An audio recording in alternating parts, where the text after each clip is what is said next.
Acabamos de llegar a Zamora, que tiene un área magnífica, como podéis ver, maravillosa, grandísima, con unas parcelas muy grandes y además que está muy céntrica. Vamos ahora a ver si tomamos algo. Podríamos decir que luego haremos la visita. Es una ciudad que tiene mucha historia, luego os la contaremos, y que además pues es un poco la capital del románico, lleno de iglesias románicas. Y bueno, creo que es deliciosa, tiene un tamaño muy manejable y se puede visitar pues tranquilamente, a lo mejor pues en una jornada.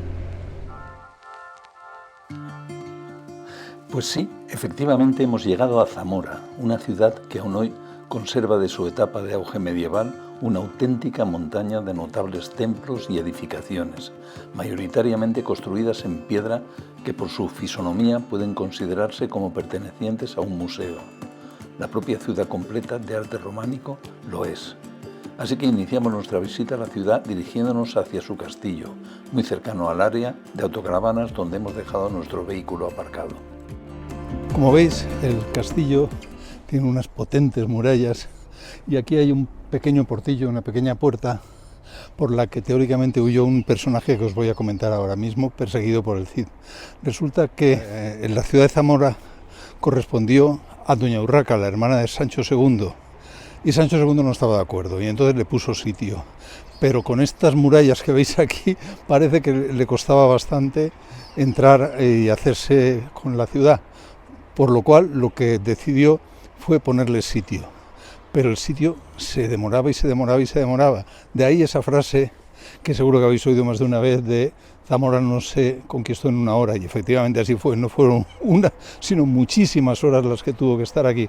Y como no podía, apareció un personaje denominado Bellido Dolfos, que estaba de parte de doña Urraca, pero salió diciendo que quería desertar de aquel lugar, y lo que hizo fue venir a hablar con Sancho II y decirle que le iba a enseñar una puerta por la que se podía entrar y hacerse cargo de la ciudad.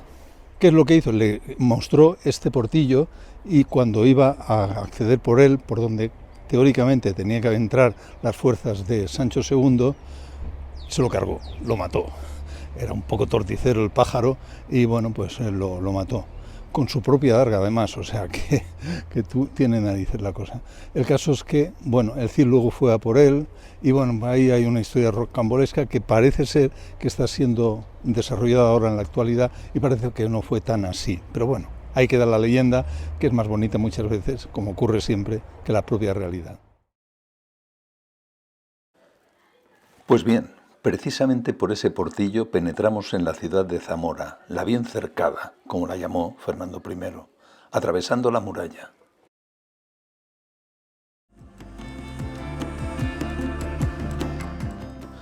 E inmediatamente aparece frente a nosotros la Catedral de Zamora, precedida en la propia plaza de la catedral por un buen número de casonas de piedra de estilo románico bastante puro. Aunque el propio edificio de la catedral ha sufrido numerosas transformaciones desde su primitiva construcción a mediados del siglo XII, su aspecto nos impresiona vivamente debido más a su modelado que a su tamaño, poco habitual en los templos románicos, y también por la altura de su torre y lo macizo que es su campanario, guardando más el aspecto de una torre de homenaje de cualquier castillo medieval que de la torre de un templo. Pero sin duda, su mayor originalidad es la armonía que supone la presencia de un severo estilo románico puro con la influencia bizantina de su magnífico cimborrio, ese elemento arquitectónico en forma de torre que se eleva sobre el crucero del templo y que permite iluminar y ventilar el interior del mismo. De hecho, este cimborrio y en conjunto toda la catedral zamorana son considerados como el modelo al que se supedita mayoritariamente el resto de templos románicos vecinos del río Duero, tales como la Torre del Gallo de la Catedral Vieja de Salamanca o el cimborrio de la Colegiata de Toro, que veremos en días posteriores.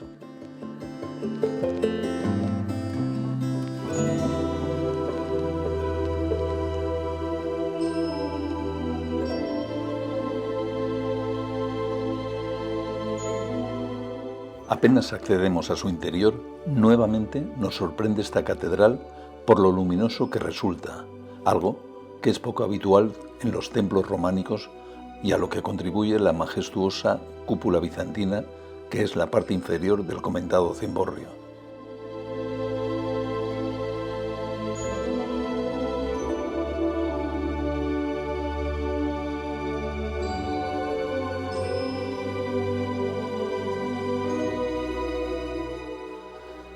Rodeando el central recinto de piedra correspondiente al coro de la catedral, se extienden numerosos pasos de Semana Santa que esperan aquí su ocasión para procesionar, junto a numerosas capillas que mayoritariamente fueron incorporándose a lo largo de los siglos XV a XVII y de valiosas obras de arte y labrados sepulcros que nos llaman muchísimo la atención. Precisamente hablando de la actividad nocturna que se produce alrededor de estos sepulcros, se cuenta que un hombre quedó encerrado en el edificio una noche y escribió en un muro que había sido la peor noche que había pasado en su vida, aunque nunca explicó la razón de que tal cosa sucediera.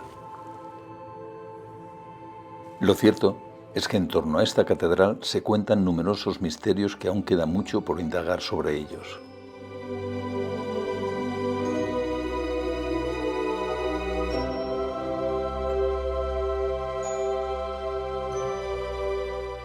Nos impresionó mucho también la presencia de esta enorme custodia o altar, que a más cosas parece, presumiblemente construida en plata, que se sitúa en el extremo de la catedral y que es profusamente fotografiada, yo creo que con verdadera sorpresa y fascinación, por todos los visitantes del templo catedralicio.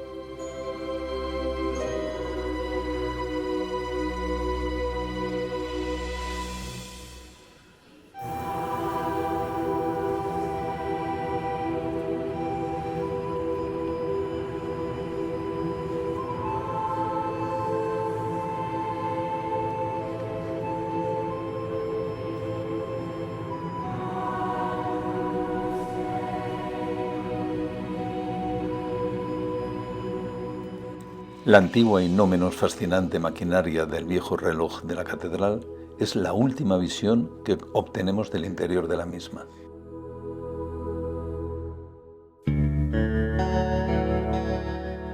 Desde el mirador del Troncoso, en las cercanías del templo catedralicio, obtenemos la primera visión, impresionante visión por cierto, del río Duero y al fondo el puente de piedra, el único puente que durante siglos comunicó el centro histórico de Zamora con el barrio del Arrabal.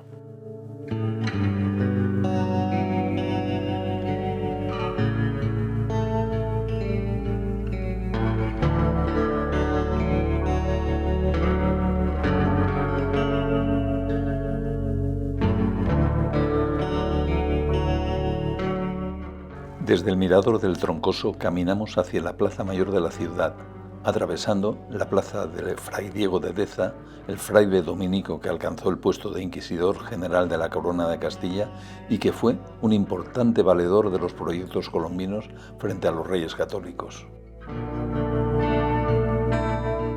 Junto a esa plaza se encuentra la iglesia, igualmente románica, de San Pedro y San Ildefonso, del siglo XII, aunque fue bastante renovada en el siglo XV y cubierta entonces con bóvedas alargadas de estilo gótico.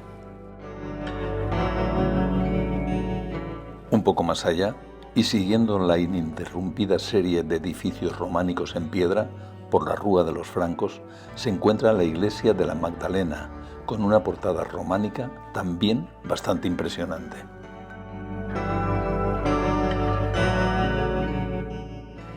Desde aquí, con la iglesia de la Magdalena cerrada y cayendo ya la tarde, decidimos regresar hacia nuestra autocaravana, deshaciendo el camino andado y dejando para el día siguiente el resto de la visita de esta impresionante ciudad. Las últimas luces del día iluminan mágicamente la catedral y el castillo.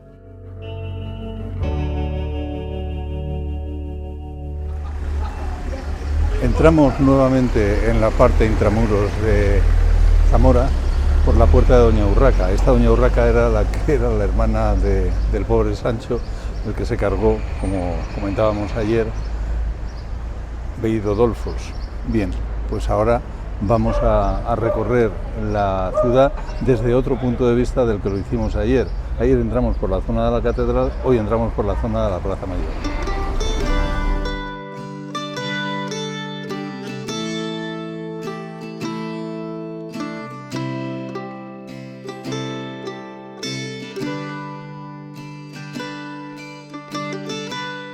La Plaza Mayor de Zamora es un amplio espacio que fue creado a finales del siglo XV, aunque su aspecto actual es de 300 años después.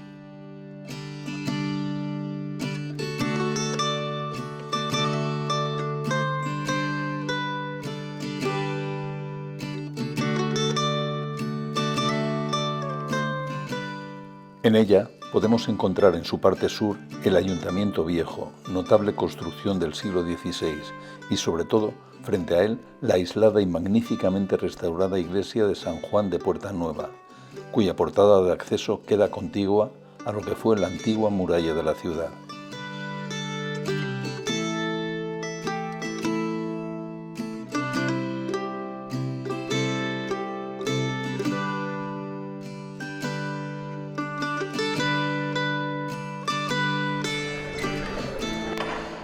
El rey Fernando llamaba a esta ciudad la bien cercada y en el siglo XI la cerca justamente pasaba por aquí. Esta línea que marca aquí es por donde pasaba, ahora es la Plaza Mayor, pero por aquí pasaba la muralla, la cerca y quizá esta es la razón, este bien cercado que llamaba el rey Fernando es el que dio origen a que no pudiera conquistarse rápidamente la ciudad y diera lugar a esa frase que comentaba ayer de que Zamora no se ganó en una hora.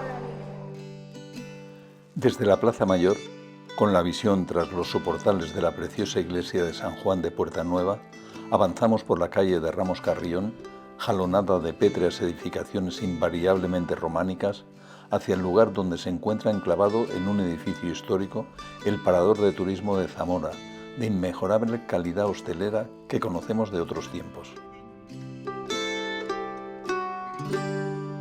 Estamos en la plaza de Viriato, que está enfrente del Parador Nacional de los Condes de Alba, que luego igual nos pasamos a tomar algo, una cerveza o alguna cosita, para verlo mejor. Y esta estatua, que ha sido además premiada, representa pues al héroe lusitano, que era el terror de los romanos, cuando los romanos pues estaban en Hispania y querían pues conquistarla. Él ganó muchísimas veces a los romanos, a pesar de que tenía una gran inferioridad numérica. Progresivamente vamos buscando la bajada hacia las inmediaciones del Duero, en busca del puente de piedra que habíamos visto desde el mirador del Troncoso ayer.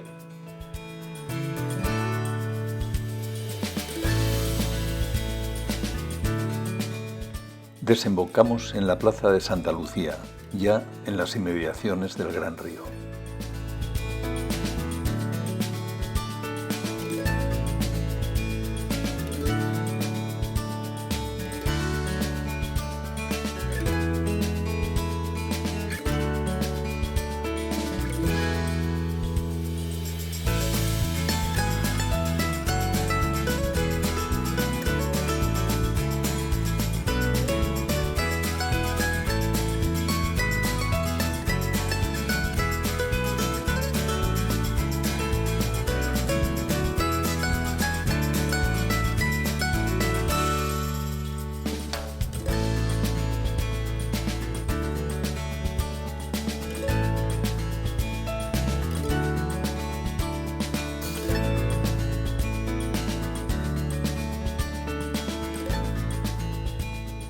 Estamos cruzando el puente de piedra y hay una leyenda que me parece muy curiosa, y es que dice que San Atilano, que fue el primer obispo de Zamora, en la batalla que tenían con los musulmanes, cruzó el puente de piedra, y una vez que él pasó, se hundió ese puente pues al tipo de lo que pasó en el Mar Rojo, ¿no?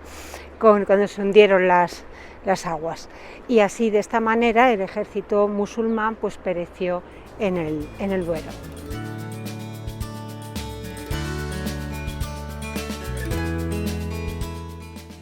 Cierto o no, lo verdaderamente mágico y milagroso es la excepcional vista que de la ciudad antigua se obtiene desde el barrio del Arrabal, abarcando todo el conjunto histórico zamorano.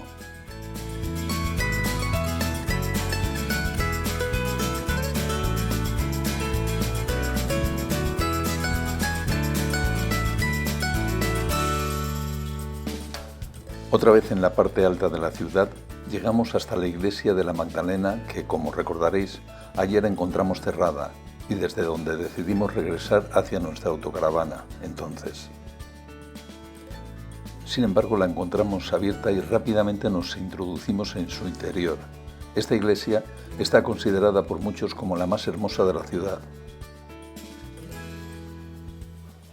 A nosotros, sin embargo, nos gustó más la luminosidad que encontramos en el interior de la catedral zamorana, sin ánimo, desde luego, de desmerecer las armónicas proporciones de este templo, las esculturas funerarias románicas del siglo XII y sobre todo y muy especialmente el sepulcro de una figura yacente femenina cuya alma parece ascender hacia el cielo, hacia la eternidad.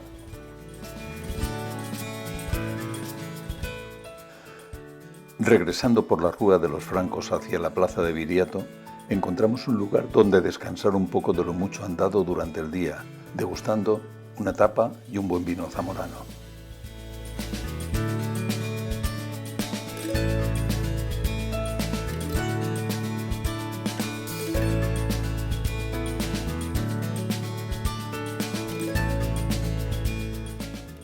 Y de nuevo, caminamos hacia la Plaza Mayor, de la que salen calles con edificaciones seglares tan preciosas como estas, salpicadas de nuevos templos románicos, a pesar de estar ya cercana a la parte nueva de la ciudad.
Y así, sin más preámbulos, decidimos caminar ya en busca del buen tapeo zamorano que desde luego no se hace de rogar, ofreciéndonos filigranas gastronómicas a cada paso que damos.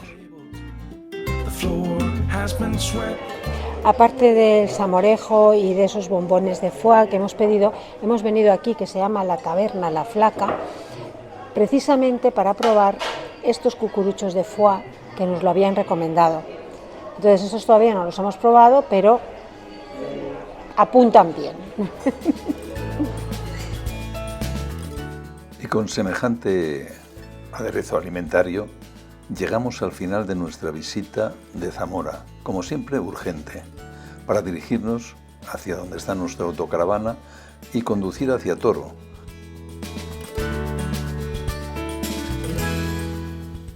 Hacia el área de autocaravanas de Toro, de la que nos han hablado muy bien, puesto que es nueva y casi desconocida. Previamente os dejamos unas cuantas fotos de este lugar maravilloso que se llama Zamora.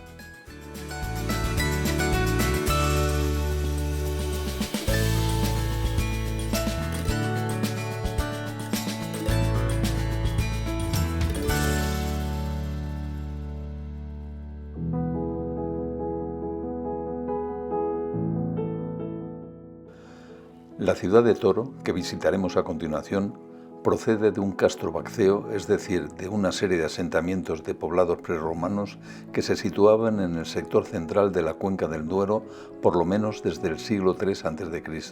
y del que seguramente procede el verraco celtibérico que ahora se sitúa en la ciudad, ante la puerta de Santa Catalina, y que os mostraremos dentro de un momento.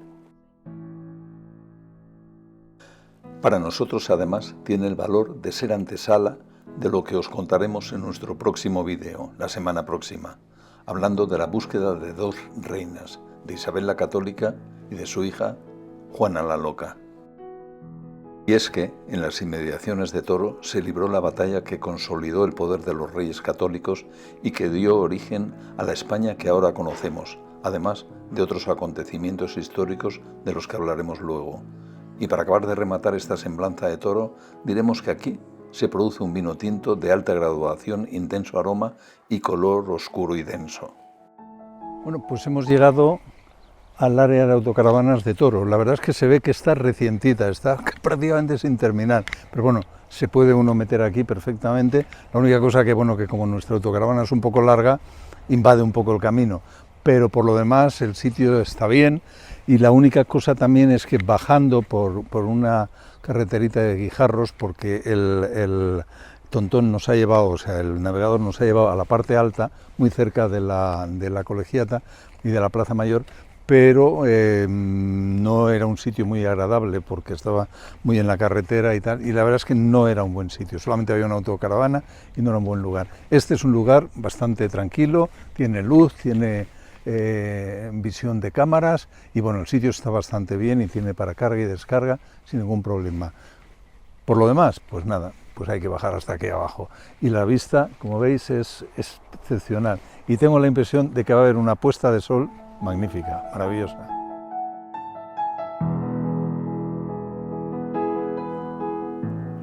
Ascendiendo por unas cómodas escaleras, nos situamos inmediatamente en el centro de la población, obteniendo de forma casi inmediata una primera visión del Duero y de las murallas del castillo, que junto a la colegiata le han dado fama a la ciudad.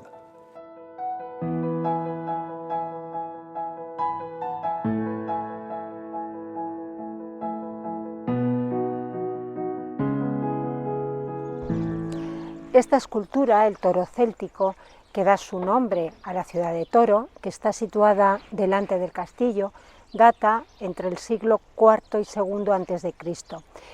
Se cree que estuvo involucrada en algunos tipos de ritos, como puede ser o bien de la fertilidad o funerarios, o incluso también se ha comentado que pudiera estar marcando los lindes del ganado.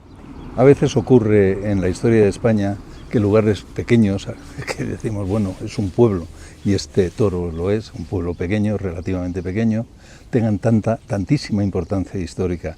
De hecho, una batalla que guarda este nombre, la batalla de Toro, fue la que consolidó el poder nada más y nada menos que de los reyes católicos.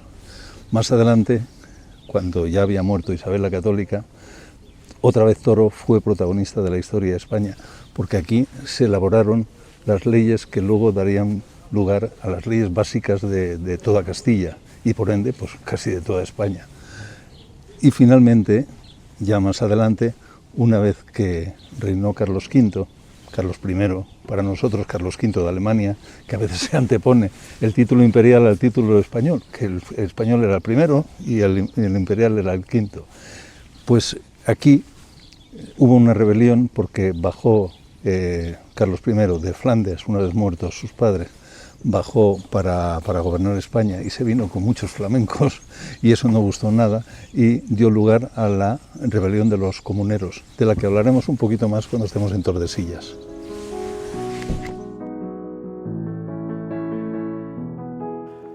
La ciudad de Toro se encuentra situada en un altozano, de modo que su castillo domina todo el Valle del Duero que, de este modo, podía ser perfectamente defendido.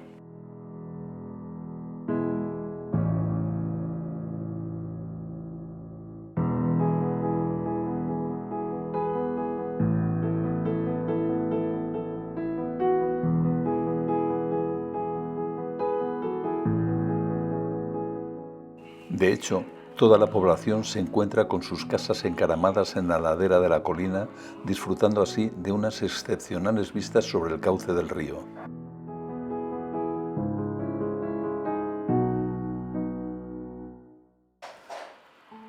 Pero, desde luego, el monumento más impresionante de Toro no se refiere a ningún hecho histórico ni a escenas de batallas o insurrecciones. El gran monumento de esta ciudad, el gran monumento de Toro, es su colegiata, la colegiata de Santa María la Mayor, y dentro de esta, el increíble pórtico de la Majestad que os mostraremos a continuación y que es absolutamente alucinante.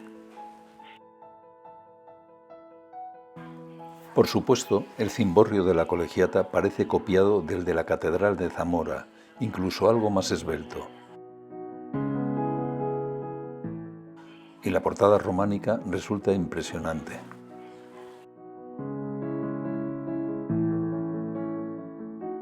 Pero la auténtica joya de la colegiata está en su interior, y creedme si os digo que nunca habréis visto nada igual. Es este increíblemente iluminado de color pórtico de la Majestad.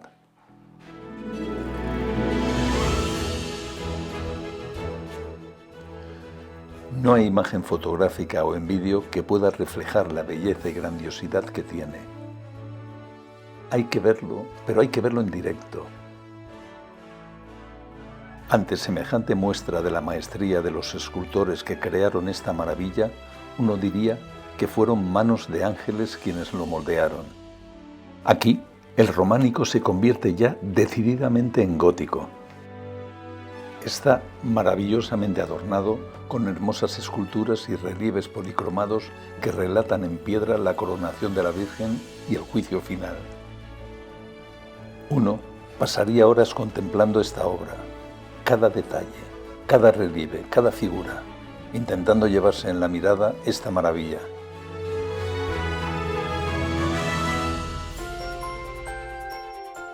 Y lo bueno es que aquí aún hay más maravillosas curiosidades, más cosas fascinantes dentro de esta notable colegiata. Digamos que este templo se construyó entre los siglos XII y XIII, apreciándose en todo él dos estilos de construcción bien diferenciados y que no resulta normal encontrarlos. En sus inicios se empleó una vasta piedra caliza y hacia el final una piedra rojiza que, sin embargo, fue trabajada siguiendo una fórmula románica anterior. Un caos. Por poner solo un ejemplo más que hace que esta colegiata sea algo muy especial, quiero hablaros de un cuadro flamenco que contiene esta Virgen con niños situado en la sacristía. Pensaréis que sí, que es un hermoso cuadro y punto, pero luego os cuento por qué es tan especial. En fin, de momento solo deciros que también en aquel lejano periodo de la historia el sentido del humor tenía su vigencia aún para los serios pintores flamencos.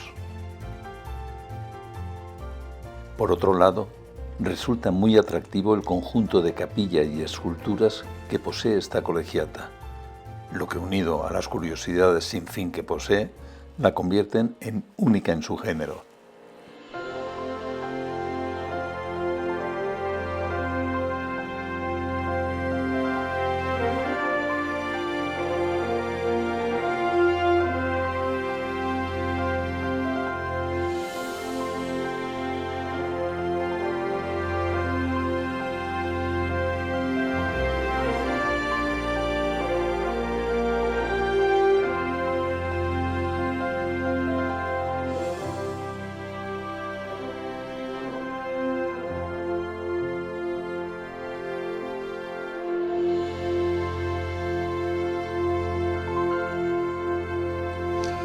Bien, al contrario de lo que solemos hacer habitualmente, y es que os contamos en voz en off lo que estamos viendo en un momento dado, y sí quiero deciros que la verdad es que venir aquí a Toro, ver la colegiata que acabamos de visitar, es la monda, es un lugar espléndido. Os lo contamos un poquito después, pero queremos hacer referencia, ahora que acabamos de salir, a dos aspectos concretos. Uno es la curiosidad de uno de los cuadros que encontramos en la sacristía y que representa a la Virgen con el niño en su regazo, con una serie de personajes. En sí mismo, el cuadro es un cuadro flamenco que sí está muy bien, francamente, aunque no se sabe muy bien quién fue el autor, pero la gracia que tiene es que uno de esos personajes es un retrato de Isabel la Católica, lo cual tiene su gracia porque obviamente no podía vivir en el momento en que, eso es un anacronismo, pero bueno, pues un anacronismo que en aquellos tiempos pues se hacía muy a menudo. Pero más gracia todavía que eso tiene el hecho de que en la rodilla de la Virgen está una mosca parada y el pintor pues la recoge en todo momento y además la recoge muy bien, como si fuera casi un trampantojo hecho en el propio cuadro. Y la otra cosa es una de las estatuas otra curiosidad, es una de las estatuas que hay dentro del recinto principal, de la nave principal de la iglesia, de la Colegiata, que es una Virgen embarazada, pero muy embarazada, de Jesús.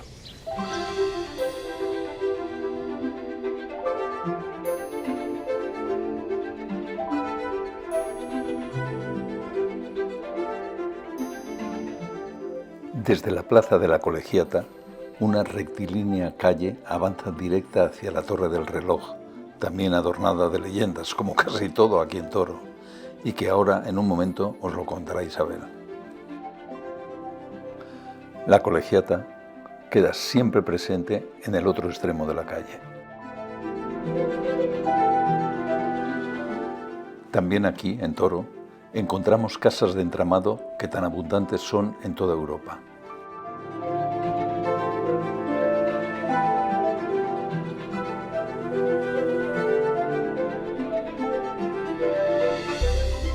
La Plaza Mayor de Toro está presidida por el Ayuntamiento de la ciudad y por numerosos bares de la localidad que nos tientan con sus tapas y su socorrido vino. Tentación, que todo hay que decirlo, a la que más temprano que tarde acabaremos sucumbiendo.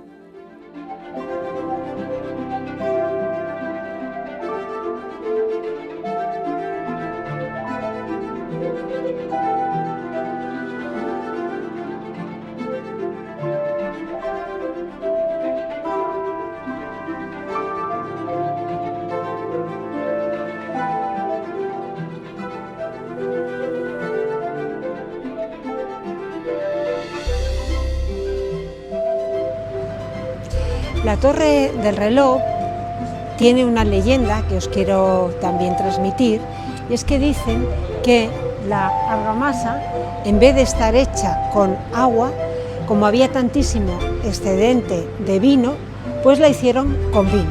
O sea que ya sepáis que posiblemente está hecha con vino. Se cuenta que se ha visto a más de uno conocedor de esta leyenda chupando las paredes. Tomando un vino de Toro en la Plaza Mayor.